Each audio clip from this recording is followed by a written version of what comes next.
assassin tried to take him out. Former President Trump. Hello, everybody. I'm Jesse Waters, along with Judge Janine Pirro, Harold Ford Jr., Dana Perino, and Greg Gutfeld. It's 4 o'clock in Milwaukee, and this is the 5 live at the RNC.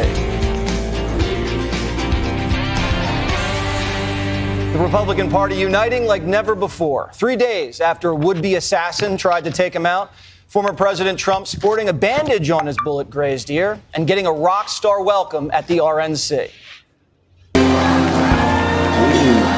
You welcome. Tomorrow all the things were gone. I'd worked for all my life, and I had to start again. Just my children and my wife. Thank my lucky stars to be living here today. Compare the love and unity to the backstabbing and dysfunction that is the Democratic Party. The Dems are united in confusion over what to do about the doddering old man who refuses to get out of the race. Joe Biden lecturing Americans to lower the temperature on heated political rhetoric after the attempt on Trump's life. But does this sound toned down to you? Listen. My first reaction was, my God, look, there's so much violence now, the way we talk about it. Lester, I got in this race early on in 2020, for the 2020 race. I wasn't going to run again because I lost my son. I didn't feel it. And until I watched what happened in Charlottesville, Virginia.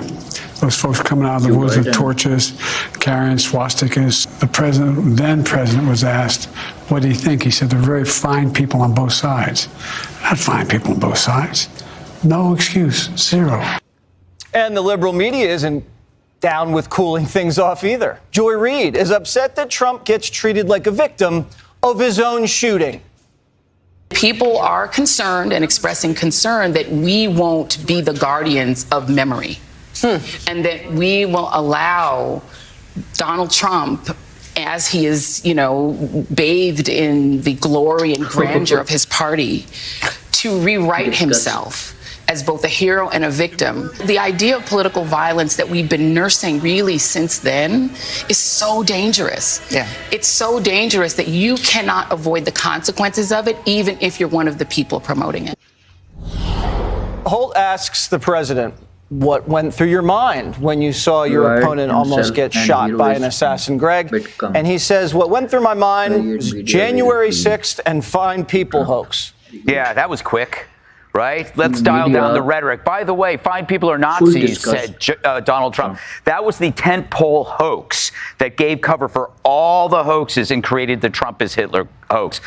Talking about it for 6 years, finally got to the point where Snopes admitted it. The only comfort that we have is that that idiot is irrelevant. He's reviled and absurd. It's the only reason why nobody is correcting him. Like, wouldn't somebody pull him aside and say, you do understand that makes you look like an abject fool? Even Lester Holt is like, I would, but this guy's gone. Who cares? If I were a Democrat, I would run from Joe like he's a leper on fire. At this point, he should run. No, Democrats should tell Joe to go and replace him with Jussie Smollett. He's got the same story, but he's half the age. Joy Reid. So you know what Joy Reid is? If this were a movie, you're watching a certain group of people realizing they are the villains in the movie. Yeah. We saw that. They didn't see it coming, but we saw it coming. She's now pivoted from comparing Trump to Hitler to comparing Trump to George Wallace. So I give her a few days, she's going to compare Trump to Chad from The Bachelor. She has nowhere else to go. And then you have them finally giving Secret Service protection to RFK Jr.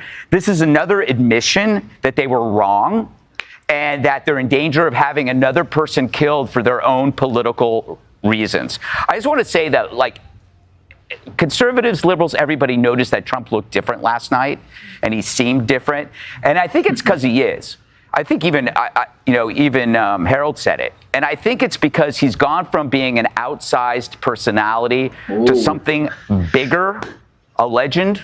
I'm not going to say a religious figure, but in some cases, men don't choose their fate. Their fate chooses them. And I don't think Trump has a choice anymore in elevating himself to some kind of higher calling.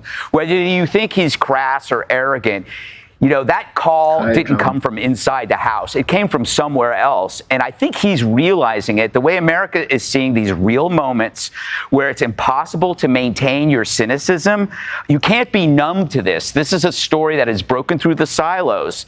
Doesn't take much, you know, to get Democrats to protest, but for Republicans, it's different. I think you're going to see a different kind of Republican where this isn't really going to be a vote in November. It's going to be a vow. You know, it's a change where it's like politics. It used to be politics is personal for Democrats. It's personal and more for Republicans. You've known 45 for a while, Janine. The look on his face, I'd never seen that look before. What was that look? It was a different man. It was. You know, Katie Pavlich and I, at about 9 o'clock, knowing he was coming out at 9:02 this time, as opposed to the 10:02 Eastern time, we were like two kids trying to find the best vantage place we could find. And he walked in a hero. And this is, I think it's my 5th Republican National Convention.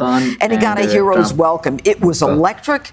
The excitement was palpable. People were yelling, they were cheering, they were yelling USA, fight, fight, fight. And you realize that there was a hero that was walking in. It wasn't the normal Donald Trump. This was an inspirational figure. He was courageous. He was strong. It was almost as though he was coming in having been a victor. But there hasn't been a war yet. But he was different. He was somber. It seemed that he was tempered, and maybe he, too, felt the enormity of this moment. This was a historic moment in American history. A president shot within 48, 50 hours, walking into a convention, and within hours saying it's time to unite the country. And I know that everyone I know, and I could see it in other people. I saw it in Don Jr. I mean, we were tearing up because we stepped back, went into ourselves, and realized the enormity of the moment. And yeah, it was a victor's welcome. And this is bigger than one man. And the vote will be bigger than just for Donald Trump. The vote will be for the America that Donald Trump has been talking about. This is a man who not only escaped an assassin's bullet, he has survived character assassination. He has survived them trying to strip him of his wealth, strip him of his civil liberties. He's coming right off a Supreme Court immunity decision, the classified documents dismissal. He has announced his vice president. And as we say in the law, the issue has been joined. And he's steamrolling his way into this election. And I got to say one thing. I'd like America to think about the fact that Donald Trump was shot. RNC. No cities burned down. No businesses were burned. Good. There was no looting. People didn't need to blow off steam. Yes. Republicans came together. They cheered. Yes, they yes, felt the moment. They understand the message. And this is a new election. Harold, how'd you feel about that moment last night? Dan and I were, first of all, it's been a while. It's good to be with everybody.